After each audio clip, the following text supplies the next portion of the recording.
Nossa saudação a cada um dos nossos irmãos que nos acompanham.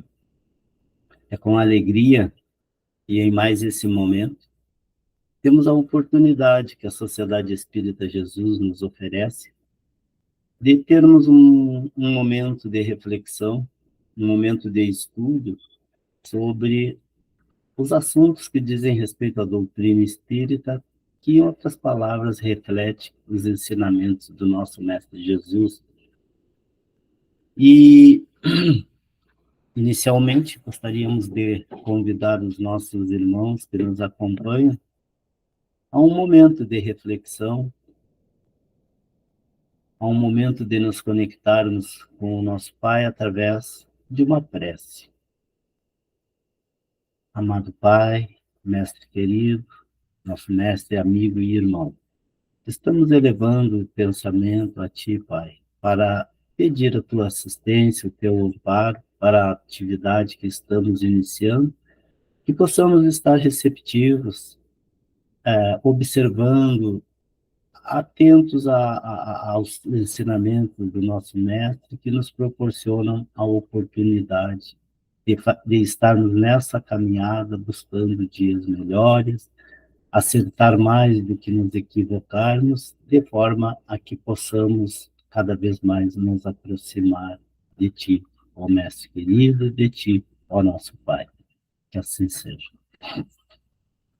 Então, meus irmãos, após essa pequena rogativa, essa pequena prece, o tema que nos foi proposto para a nossa reflexão hoje é causas anteriores das aflições. O tema, ele se encontra lá no item 6 do capítulo 5º de O Evangelho segundo o Espiritismo, de Allan Kardec. No capítulo 5, então, o título é Bem-aventurados os aflitos. E aí vejamos que está exatamente encaixado na questão das causas anteriores das aflições, onde o mestre vem nos trazer ensinamentos, elucidações a respeito das aflições. Então, o assunto da nossa reflexão, ele vai nos permitir analisarmos as causas das aflições que se fazem presentes ao longo da nossa caminhada do espírito imortal, ao longo das nossas jornadas, ao longo das reencarnações a que somos submetidos. E, e buscando a definição, aflição é o estado daquele que está aflito, sentimento persistente de dor, física ou moral, ânsia, agonia, angústia. Então, a doutrina espírita vem nos trazer, de acordo com a definição de aflição, né, uma explicação, elucidações para essas dificuldades, essas dores, enfim, tudo aquilo que o espírito imortal, ao longo da sua caminhada, é submetido em função do que é o objetivo da nossa reflexão hoje, do nosso estudo, né, vai nos permitir compreender as razões pelas quais necessitamos passar por essas situações. E, naturalmente, com o desenvolver da nossa reflexão, do nosso estudo, a gente vai tendo a oportunidade de compreender e desfazendo, de uma forma geral, concepções que muitas vezes temos de forma equivocada, compreensões de forma distorcida em relação às causas das dificuldades enfrentadas. E a doutrina espírita vem nos permitir que possamos fazer esse estudo e a compreensão para que melhor possamos nos desempenhar a nossa missão, para que melhor possamos fazer esse enfrentamento sem que venhamos a nos comprometer ainda mais em relação àquilo que precisamos enfrentar. Então, nós vamos ver que há males nesta vida, né, cuja causa primária é o homem. Outros há também, aos quais, pelo menos na aparência, lhes são completamente estranhos e que parecem atingi-lo como por uma fatalidade. Então, na realidade, a doutrina nos coloca que, na realidade, as causas das nossas dores, das nossas dificuldades, das nossas aflições, é o próprio ser humano, né? E, de uma forma geral, nós vamos ter duas formas de causas das dificuldades, das aflições, quais sejam as causas atuais, que são aquelas inerentes que se estão identificadas, estão caracterizadas pela existência atual, que são cometidas na atual existência, na atual reencarnação, e aquelas ao qual o nosso tema vamos fazer a reflexão, são as causas anteriores. Então, existem as causas atuais e as causas anteriores, de outras existências, de outras reencarnações, né? Então, como exemplo, podemos citar a perda de entes queridos e a dos que são amparo da família, aquele que chamamos de arrimo, né? Então, muitas vezes, há essa situação de perda, e é comum acontecer, e, naturalmente, tudo está enquadrado nessa situação de aflições a que precisamos enfrentar, né? Cita-se ainda os acidentes que nenhuma previsão poderia impedir. Então, aquelas situações em que acidentes, sejam eles de trânsito, de trabalho, enfim, em qualquer circunstância, eles acontecem sem que tenhamos cometido imprudência, imperícia, que tomamos todos os cuidados necessários para que não viesse a ocorrer, e ainda assim eles acontecem. Então, estamos enquadrados nessas situações, na exemplificação que nos é apresentada, né? Os reveses de fortuna, que apesar de todas as precauções, né, aconselhadas pela prudência, acabam acontecendo. São aquelas situações em que o grupo familiar, enfim, passa por situações que, apesar dos cuidados, enfim, apesar da sua vigilância em termos de gastos, em termos de cuidado com os seus recursos financeiros, acaba sucumbindo, acaba acontecendo aquelas situações que, naturalmente, ninguém gostaria que acontecesse. Também é citado os flagelos naturais, as enfermidades de nascença, sobretudo as que tiram a tantos infelizes os meios de ganhar a vida pelo trabalho, as deformidades, a idiotia, o cretinismo, etc. Então, são outras tantas situações que normalmente, em algumas circunstâncias, né, elas acontecem com quem está na caminhada, numa caminhada evolutiva, numa existência física, em que se apresentam.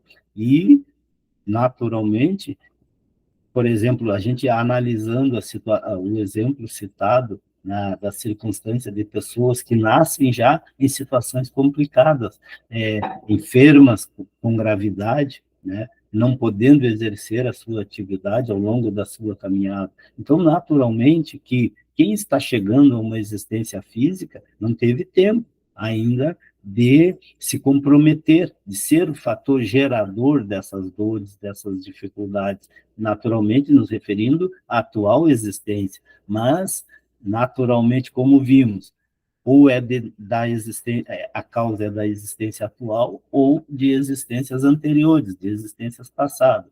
Então, não sendo da atual, naturalmente, a consequência de tais situações de dificuldades está relacionada a reencarnações anteriores, a qual essas situações de dor, de dificuldade, de aflições se apresentam para esses que recém estão chegados à nova existência física. Então, os que nascem nessas condições, certamente nada fizeram nessa vida para merecer uma sorte tão triste, em circunstância que não podiam evitar e que são impotentes, né, para mudar por si mesmos, e que os, os põe à mercê da comiseração pública. Então, a gente percebe que a situação é tão grave, né, em função de já estar nascendo aquela criança em grau de dificuldade, em situações muito difíceis, e isso é comum acontecer. Então, a gente vai ver que, na realidade, isso não está relacionado à atual existência. Afinal, aquele ser, como dissemos, está recém-chegando. E por que as condições desfavoráveis? Por que as condições de dor, de sofrimento, de impossibilidades? Né? Então, naturalmente, a lógica e a doutrina espírita nos mostra de uma forma muito clara que isso está relacionado a causas anteriores. Como dissemos, ninguém é vítima de nada, ninguém é vítima de outras pessoas, de Deus, menos ainda, naturalmente, né? Então, naturalmente, isso está relacionado àquilo que tenhamos realizado contrário à lei de Deus em momentos outros da nossa caminhada como espíritos imortais. E aí os questionamentos nos vêm a partir dessas situações. E aí, naturalmente, vamos nos questionar.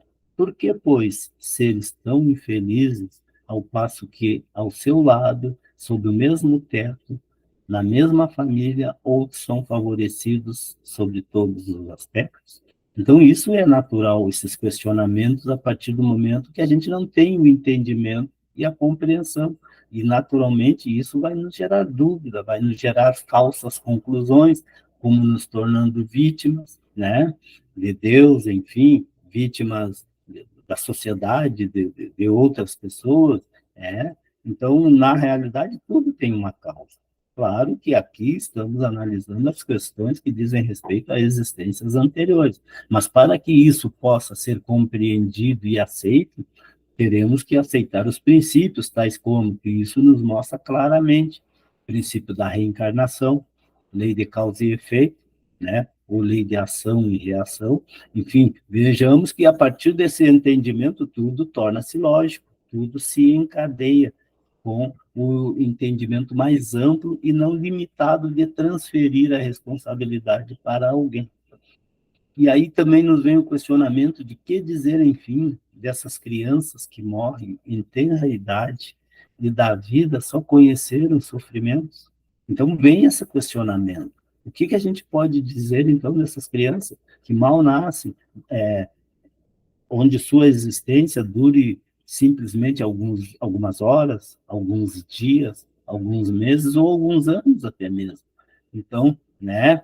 Então, o que dizer dessas crianças que morrem nessa com tenra idade e que a vida só que da vida só conheceram sofrimento, só conheceram dores, naturalmente que se virmos, se formos observar de uma forma muito simplista, muito superficial, vamos dizer que Deus é injusto. Mas o estudo que estamos realizando vai nos mostrar que, na realidade, Deus é a perfeição.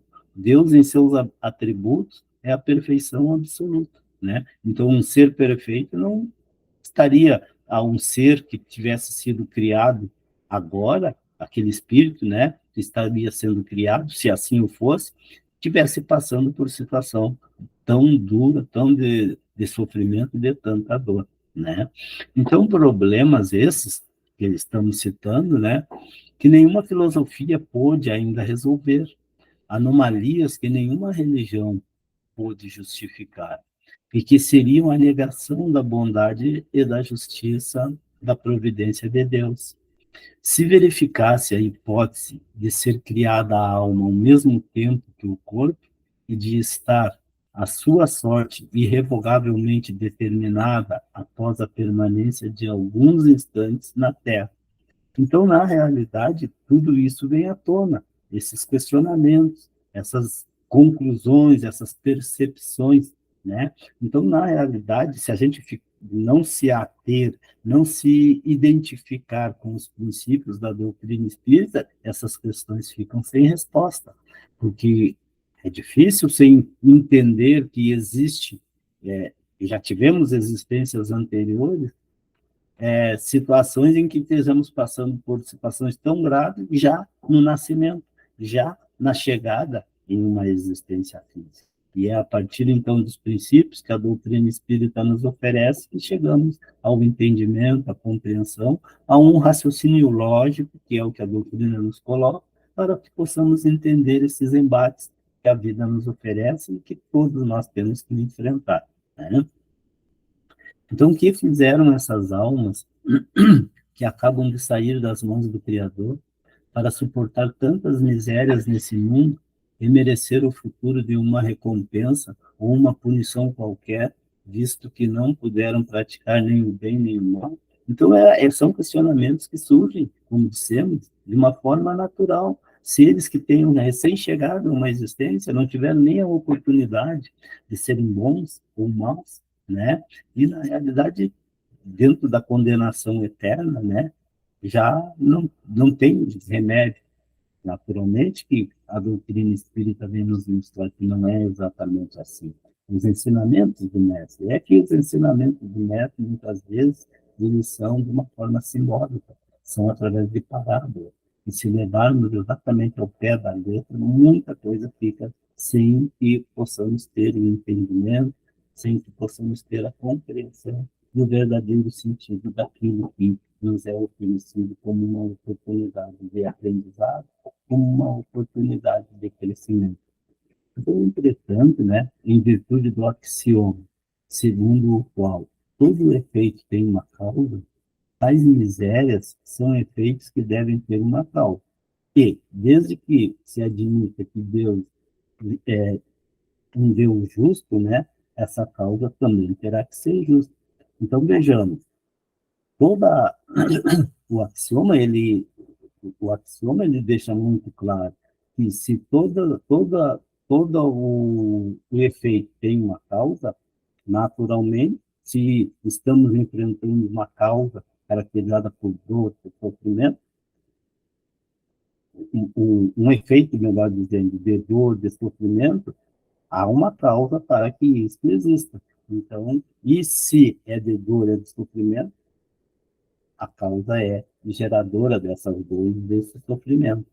Então, se existe, não existe efeito sem causa, né? Desde que se admita um Deus justo, essa causa também há de ser justa, porque senão seria, como dissemos, a caracterização da injustiça divina, né? E a gente sabe que realmente não é assim. O nosso entendimento é que não é adequado. O nosso entendimento, a nossa compreensão que é parcial, ela não é completa. E como vimos, a doutrina vem nos mostrar que para tudo existe uma causa, para toda dor, para todo sofrimento, para toda aflição, existe uma causa.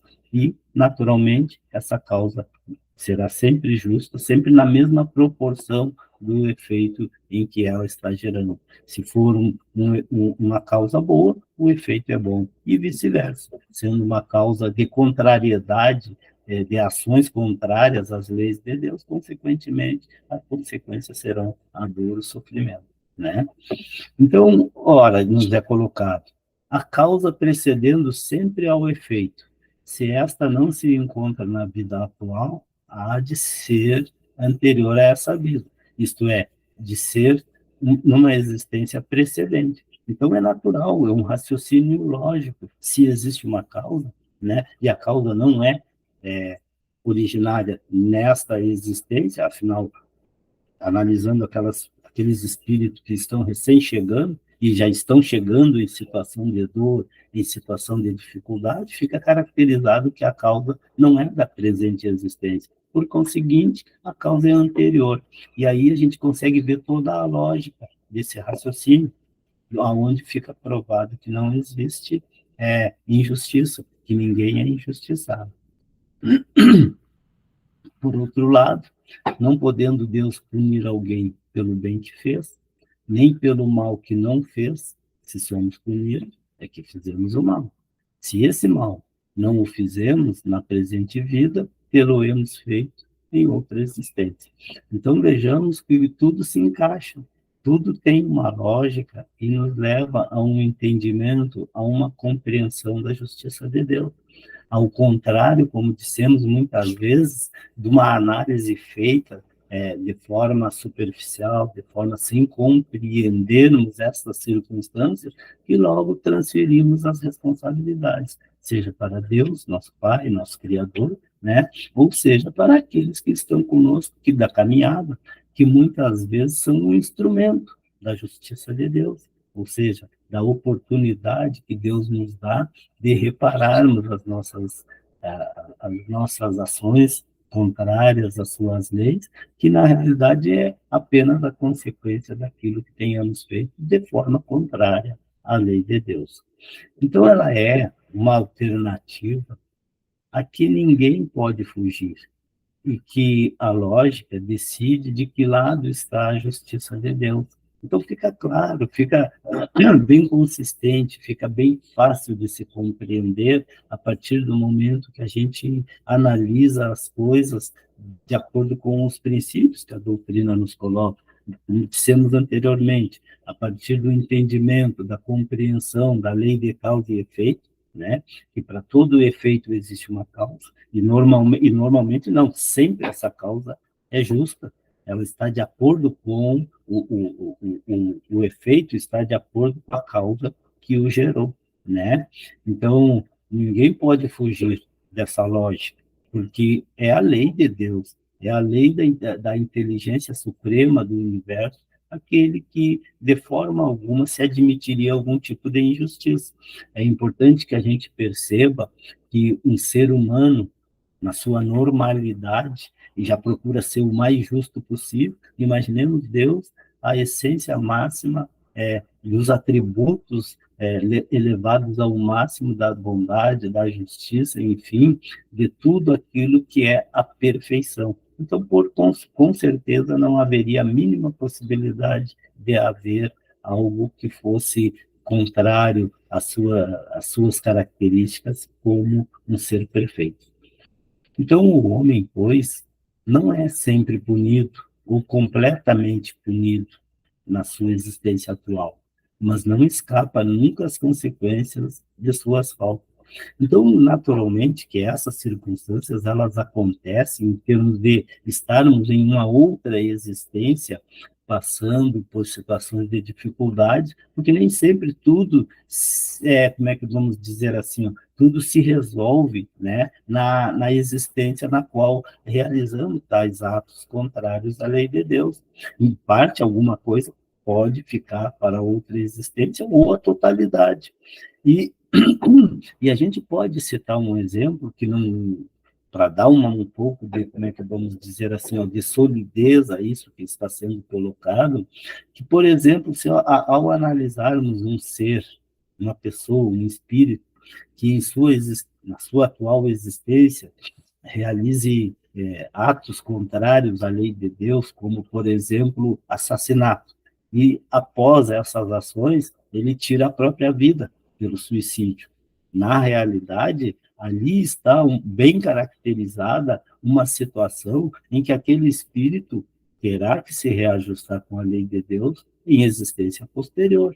Então, por exemplo, na existência atual, um espírito que tenha vivenciado a situação relatada, com certeza ele virá para o reajuste, virá em situações de dificuldade, mas não como punição. E o importante é a gente ter esse entendimento, que não é uma punição, é uma oportunidade de reajuste, é uma oportunidade de se ajustar com a lei de Deus, refazendo pela expiação a sua paz interior, porque o dito inferno que é relatado que o espírito enfrenta no plano espiritual, é a sua consciência a lhe cobrar pelas ações contrárias à lei de Deus, pelo remorso, pela culpa que realizou em outras existências, ou na existência anterior, né? E que o espírito, para sair dessa situação de dor, de sofrimento, participa de forma efetiva do planejamento reencarnatório para a próxima existência física, de forma a reparar aquilo que gerou como dor, como sofrimento aos outros, que terá que expiar nas existências que se seguem. Dependendo do grau de comprometimento, como vimos, não pode, é muita carga, é muito peso para reparar, para expiar em uma única existência, sendo necessário reparar parte em uma e parte em outras existências. Então, são situações que deixam bem claro a necessidade de que tenhamos consciência de que não somos vítimas, de que, na realidade, são oportunidades que o Pai nos dá de nos reajustarmos com a lei de Deus. Então, a prosperidade do mal, ela é apenas momentânea. Se ele não espiar hoje, espiará amanhã, ao passo que aquele que sofre está espiando o seu passado. Então, veja como fica clara essa questão.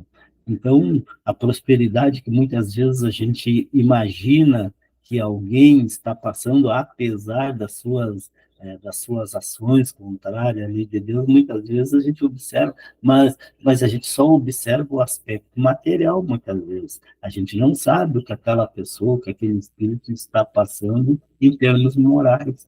A consciência, a lhe cobrar. Mas, independente dessa circunstância, como disse o mestre, cada um de nós terá a pagar cada centavo das nossas dívidas diante da lei de Deus. Então, é importante, mais uma vez, a gente colocar a questão de que não existe vítima. Somos vítimas de nós mesmos, das nossas ações contrárias à lei de Deus, que num momento ou no outro teremos que expiar, teremos que nos ajustar com a lei de Deus. O infortúnio, que à primeira vista parece imerecido, tem sua razão de ser. E aquele que se encontra em sofrimento pode sempre dizer: perdoa-me, Senhor, porque pequei. Então, esse é um raciocínio lógico, é um raciocínio que não tenhamos a menor dúvida. E o título do capítulo, Bem-aventurados os aflitos, está diretamente relacionado a essa questão. Por quê? Porque aqueles que estão em dívida com a lei de Deus, os ditos aflitos, aqueles que passam pela dor, pelo sofrimento, a dor de toda a ordem, né, tanto moral quanto física, as aflições, enfim, eles estão tendo a oportunidade de pagar as suas dores, os seus equívocos, pagar os seus equívocos pela dor, pelo sofrimento, como oportunidade de buscar a sua paz interior. Então vejam que é, tem toda a lógica, está exatamente de acordo com aquilo que a doutrina espírita coloca, que o mestre colocou, a partir do momento que sabemos que a doutrina espírita é o cristianismo redivivo, né? Então a doutrina espírita vem trazer, vem elucidar aquilo que o mestre nos colocou. Então, para concluirmos, meus irmãos, não existe injustiça por parte de nosso Pai. É apenas a lei se fazendo cumprir, pela oportunidade de expiar as nossas transgressões, as suas leis. Então, é importante que a gente tenha em mente, que a gente tenha como certeza que as dificuldades que cada um de nós enfrenta, as aflições, como nos é colocado no Evangelho do nosso Mestre, tem relação com as nossas transgressões à lei do nosso Pai. E que é importante, e o Mestre deixou isso muito claro. Ele nos disse: no mundo encontrareis aflições. Por que ele fez essa afirmação? Ele era divino? Não, com certeza. Ele, conhecendo a nossa natureza, de espíritos imperfeitos, ele sabia que teríamos que nos reajustar com a lei, porque o mestre é o nosso mestre, é o nosso modelo e guia. Então, que possamos ter em mente e ter a certeza de que não basta sofrer, como o próprio mestre nos disse, temos que saber sofrer, ou seja, sermos resignados diante da dor, diante do sofrimento, porque não é ao acaso que essas dores, esse sofrimento, essas aflições batem à nossa porta, porque realmente é a grande oportunidade que o Pai nos dá de nos reajustarmos com suas leis. Então, com certeza, a partir do momento que a gente entende, que a gente compreende esse mecanismo, vejamos que a gente tem a oportunidade de melhor direcionar a nossa caminhada na presente reencarnação. E para concluir a nossa reflexão, é importante que a gente tenha em mente que cada ação contrária à lei de Deus é um fator gerador de dor e sofrimento no futuro.